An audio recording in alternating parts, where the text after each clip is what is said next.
बिस्मिल्लाहिर्रहमानिर्रहीम। अस्सलाम वालेकुम friend, Majid Khan auto EFI training में खुशामदीद। प्यारे भाई कैसे हैं? उम्मीद करता हूँ कि आप सब खैरियत से होंगे। अल्लाह पाक आपको सेहत दे, ज़िंदगी दे, तंदुरुस्ती दे, ढेर सारी खुशियाँ दे और आप खुशियाँ बांटने का ज़रिया बने। प्यारे भाई, आज जिस टॉपिक पे मैं आपके साथ बात करने लगा हूँ तो आपको मैं आज एक बहुत माशाल्लाह चीज़ अच्छी बताऊँगा। अक्सर हमारे मैकेनिक भाई जो है प्रियस 1.5 का ABS का काम करते हैं, डिस्क वगैरह जो ब्रेक डिस्क वगैरह चेंज करते हैं, तो अक्सर वो डिस्क वगैरह चेंज करने के बाद स्कैनर लगाते हैं और कई भाइयों को बिल्कुल नॉलेज नहीं होता। वो ऐसे ही इसकी कैलिब्रेशनें शुरू कर देते हैं, ऐसे ही कैलिब्रेशन शुरू कर देते हैं। मतलब जब कैलिब्रेशन करते हैं तो अक्सर होता क्या है कि ऑफ साइड लर्निंग का कोड आ जाता है। आपके जो लाइटें सामने आ जाती हैं मीटर में लाइटें जब आती हैं, स्किड कंट्रोल की आ जाएगी, ABS की आ जाएगी, यानी कि आपकी सारी लाइटें आपके मीटर पर ऑन हो जाएंगी। तो ऑन होते ही आपका जो है प्रॉब्लम आ जाएगा, तो कस्टमर ब्लेम करेगा और कस्टमर कहेगा कि भाई ये मेरा पहले तो लाइटें नहीं थी आ रही, आपने काम किया तो लाइटें आ गई। तो इंशाल्लाह ऑफ साइड लर्निंग का फिर आप क्या करते हैं कि आप उसकी ऑफ साइड लर्निंग करवाते हैं स्कैनर से, तो वो लर्निंग आपकी होती नहीं है, तो मसला बन जाता है, ABS का प्रॉब्लम बन जाता है। कस्टमर ब्लेम कर देता है कि भाई बात उसकी भी ठीक है कि भाई पहले लाइटें नहीं थी आ रही, अब लाइटें आ गई। तो इंशाल्लाह मैं आपको बताऊंगा कि आपने इस सूरत में करना क्या है। तो सबसे पहले जो मैंने आपको चीज़ बताई, इसमें आपने करना क्या है, आपने ये जो इसकी स्किड कंट्रोल किट लगी हुई है, ये आपकी स्टीयरिंग के नीचे लगी होती है। जैसे कि आपका ड्राइवर साइड के नीचे जो स्टीयरिंग है उसके ऊपर देखेंगे तो राइट साइड पे ये लगी होती है, 10 के बोल्ट के साथ ये फिट होती है। तो इसको आपने ओपन कर लेना है। अगर तो आपका स्किड कंट्रोल का जो आपका ऑफ साइड लर्निंग का कोड आ जाए, इसको खोलने के बाद जैसे कि ये मैंने अभी ओपन किया है, तो ये आपको मैं बताता हूँ। इसको आपने ओपन कर लेना है।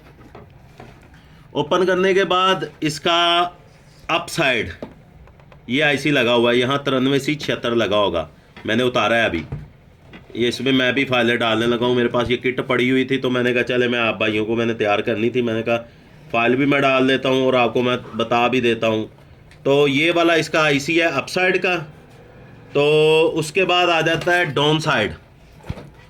डाउन साइड आपकी इस साइड पे, ये वाली जगह पे, ये वाली जगह पे आपका IC लगा है डाउन साइड पर। ये आपके 93C76 IC दोनों 93C76 लगे हुए हैं। तो आपने इनको उतार देना है। जैसे कि मैंने उतारा है इसको, ये लगाया है मैंने iPro में मैंने लगाया है, इसको लगा देना है। लगाने के बाद आपने सिंपली अपने 69 में आना है, सॉफ्टवेयर में आना है, यस करना है। तो प्यारे भाई वीडियो को ज़्यादा से ज़्यादा शेयर किया करें, पूरी वीडियो वॉच किया करें ताकि आपको काम में मुश्किल ना हो, आसानी हो। और जो चीज़ है मेरी कोशिश होती है कि नई से नई चीज़ ऐसी लाऊं कि भाई अगले से भी बेटर हो, मतलब बेटर से बेटर मैं करता हूँ। ये 93C आपने 76 में इसको रीड कर लेना है। ये हमने इसको किया,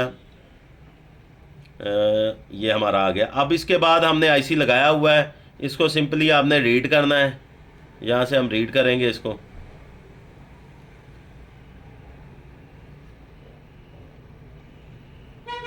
मेरे ख्याल में प्रोग्राम दोबारा से कनेक्ट करना पड़ेगा। 1 मिनट, ये हम इसको बंद करते हैं। ऐसा प्रॉब्लम आ जाए तो आपने दोबारा उतारना है और लगा देना है। ये हमने फिर इसको यस करना है। करने के बाद यहीं वही 93C76 आपने इसको सिलेक्ट करना है, रीड करना है।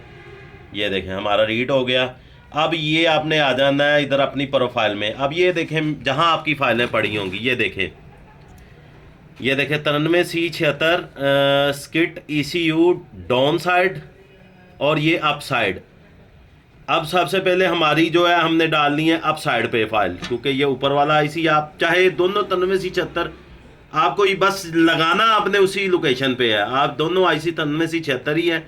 अब हम सबसे पहले इसको जो है अप साइड पे इसको जो है ना लगाते हैं। ये इसको ओपन कर लेना। करने के बाद सिंपली आपने इसको राइट कर देना है, राइट वेरीफाई कर लेना है। ये राइट वेरीफाई हो गया, ये हमारी फाइल इसमें चली गई। अब जाने के बाद प्यारे भाई करना क्या है कि आपने सिंपली IC उतारना है। उतार के डाउन साइड वाली फाइल जो है डाउन साइड में डाल देनी है, IC में डाल देनी है। डाउन साइड पे यहाँ लगा देना IC। अप साइड पे जो फाइल है ये यहाँ लगा देनी है। लगाने के बाद आप जैसे ही गाड़ी में लगाएंगे तो आपकी जो लाइटें आ रही हैं ऑफ साइड लर्निंग का कोड है वो आपका लर्निंग का कोड क्लियर हो जाएगा। तो अल्हम्दुलिल्लाह अल्हम्दुलिल्लाह जो चीज़ होती है मेरी कोशिश होती है कि मैं ज़्यादा से ज़्यादा आपको चीज़ें बताता रहूं और आपको समझ लगती रहे। ये वो काम है प्यारे भाई, पैसे लेके भी नहीं लोग बताते। तो हम अल्लाह की रज़ा के लिए अल्हम्दुलिल्लाह आप लोगों के साथ ये चीज़ें शेयर कर रहे हैं। तो इंशाल्लाह चीज़ें अच्छी से अच्छी आपको मिलती रहेंगी, अच्छा से अच्छा काम हमारा मिलता रहेगा। फाइल डालेंगे इसकी, आपका स्किट कंट्रोल की जो फाइल डालने के बाद आपका ऑफ साइड लर्निंग का कोड क्लियर हो जाएगा, आपकी लाइटें बंद हो जाएंगी। भाई बहुत सारे बंदे हैं जो ABS का काम करते हैं, डिस्क वगैरह चेंज करते हैं, उसके बाद वो लाइटें आ जाती हैं। और कस्टमर, जारी बात है कस्टमर ने तो कहना ही है भाई मेरी पहले लाइटें नहीं थी आती, वो गलती से लर्निंग करवा लेते हैं जिनको स्कैनर नहीं चलाना था। तो ये वीडियो उन भाइयों के लिए जिनको इस काम का बिल्कुल नॉलेज नहीं है, नए बंदे हैं, ये उनके लिए नॉलेज भी है, उनके लिए एहतियाती तदाबीर भी है कि ताकि वो कोई भी काम करते हुए ऐसा काम ना करे। और अगली चीज़ भी मैंने बता दी, अगर हो भी जाए तो ये फाइलें डालनी है। फाइलें अगर भाई किसी को चाहिए तो मैंने आगे भी बताया कि किसी भाई को फाइलें चाहिए हो तो मेरे से रब्ता करें, फ़ाइलें मिल जाएंगी। तो इंशाल्लाह फाइलें मिलेंगी। दूसरे नंबर पे मैं आप एक और चीज़ आपके साथ शेयर करता चलूँ, ये DC कन्वर्टर है। ये आपका जो है लगा होता है होंडा रिबॉन में लगा होता है। जो हाइब्रिड गाड़ी है हमारी IMA वाली सेमी हाइब्रिड होती है, उसमें ये DC कन्वर्टर लगा होता है। तो अक्सर आपको पता है कि उसमें एक कोड आ जाता है, अक्सर DC कन्वर्टर का एक कोड आता है जिसमें आपकी बैटरी जो है डाउन हो जाती है और बैटरी की लाइट आ जाती है, क्योंकि इसमें जनरेटर नहीं होता। तो जनरेटर का काम ये करता है। उस सूरत में अगर आपके पास जनरेटर की लाइट आएगी तो आपकी छोटी बैटरी 12 वोल्ट वाली है वो डाउन होना शुरू हो जाएगी। जैसे कि आप कहते हैं जनरेटर काम छोड़ गया, ये इसका जनरेटर है। तो आपको इंशाल्लाह अगर वो कोड आ जाएगा, आपका काम नहीं करेगा, तो इंशाल्लाह मेरी नेक्स्ट वीडियो आएगी, अल्लाह खैर करे इंशाल्लाह। तो आपकी दुआओं से नेक्स्ट वीडियो आएगी, मैं आपको बताऊंगा कि आपने इसको रिपेयर कैसे करना है, इसमें कौन सी चीज़ें होती हैं जो आपने इसकी चेंज करनी है। तो इंशाल्लाह आपका काम हो जाएगा और इसका कोड भी क्लियर हो जाएगा और ये मसला भी आपका क्लियर हो जाएगा। तो प्यारे भाई वीडियो को ज़्यादा से ज़्यादा शेयर किया करें। देखें ये वो चीज़ें बताता हूँ जो बहुत बड़ी चीज़ें हैं। मेरे हिसाब से हमने बहुत स्ट्रगल किया हुआ है इन चीज़ों में। तो मैं अपना वो नॉलेज आपको देता हूँ, अपना एक टाइम वाला नॉलेज देता हूँ, आपका अपना जो मैंने टाइम एक्सपेंड किया है मैं आपको फ़ौरन बता देता हूँ अल्हम्दुलिल्लाह। तो अगर ये मेरी वीडियो आपको अच्छी लगी है तो इसको लाइक करें, शेयर करें, चैनल को सब्सक्राइब करें और बेल आइकन को ज़रूर क्लिक करें ताकि मेरी नेक्स्ट आने वाली अपडेट आपको आसानी से मिले।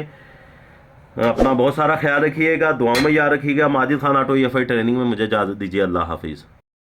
तो लास्ट में मैं आपको एक पॉइंट बताता चलूँ कि अक्सर बंदे ये भी कहेंगे कि उस्ताद जी जो है लर्निंग तो ABS ने करवानी होती है। तो प्यारे भाई वो मैं आपको इसीलिए ये बताता चलूँ कि जब आपका ABS कमज़ोर होता है ना तो लर्निंग आपकी ABS ने करवानी होती है। जब वो कमज़ोर होता है तो वो लर्निंग नहीं करवाता। जब आप उसको लर्निंग करवाओगे तो वो लर्निंग के ऑप्शन पे जाएगा, थोड़ा टाइम चलेगा, उसके बाद लर्निंग अनकम्प्लीट कह देगा।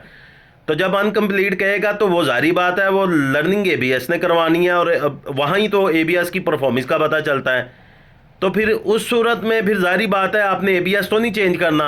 कस्टमर ने तो आपको कहना भाई मैंने तो गाड़ी आपको ठीक दी है, तो आप तो मुझे भाई मेरी लाइटें तो नहीं आती थी पहले। तो फिर उस सूरत में प्यारे भाई आप ABS तो नहीं चेंज कर सकते। 70, 80, 90 हज़ार, लाख, 1.5 लाख का तो आप ABS तो नहीं चेंज करके दे सकते। उस सूरत में फिर मेरे प्यारे भाई आपने ये फ़ाइलें डालनी है, फ़ाइलें डालेंगे इंशाल्लाह आपका मसला हल हो जाएगा। जज़ाकल्लाह खैर।